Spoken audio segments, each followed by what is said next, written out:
લક્ષ્ય ન્યૂઝ, એક નજર, એક લક્ષ્ય. ઉદયપુર સ્થિત નારાયણ સેવા સંસ્થાન છેલ્લા અનેક વર્ષોથી નર સિવાય જ નારાયણ સેવાના ધ્યેય સાથે સમગ્ર ભારતભરમાં દિવ્યાંગોના જીવનમાં સકારાત્મક પરિવર્તન લાવવા સતત કાર્યરત છે.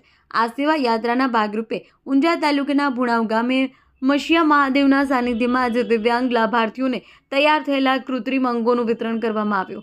નવેમ્બર માસ દરમિયાન યોજાયેલા કૃત્રિમ માપ કેમ્પમાં માપ લેવાયેલા લાભાર્થીઓને સવારે 9 કલાકથી સાંજે 4 કલાક સુધી હાથ, પગ, કેલિપર્સ, વ્હીલચેર તેમજ ગોળી જેવા કૃત્રિમ સાધનો વિતરણ કરવામાં આવ્યા. કાર્યક્રમમાં કુલ 110 જેટલા લાભાર્થીઓ હાજર રહ્યા. તેમને કૃત્રિમ અંગો પહેરાવી ચાલવાની તથા ઉપયોગ કરવાની પ્રેક્ટિસ પણ કરવામાં આવી હતી.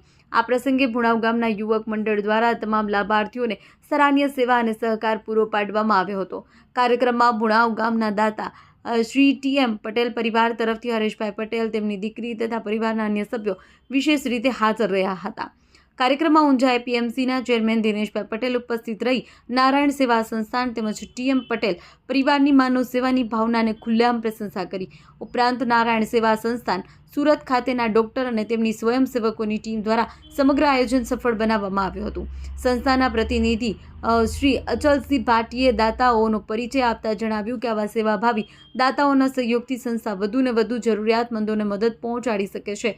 વધુમાં ઉમેર્યું કે નારાયણ સેવા સંસ્થાન ભારત ઉપરાંત કેન્યા અને તાન્ઝાનિયા જેવા દેશોમાં પણ સેવા આપી વિશ્વભરમાં ભારતનું નામ રોશન કરી રહી છે. શ્રી કૈલાસમાં નવ દ્વારા પ્રેરિત નર સેવાય જ નારાયણ સેવાની સુવાસ આજે સમગ્ર વિશ્વમાં ફેલાઈ રહી છે. લક્ષ્ય ન્યૂઝ, સંજય નાયક.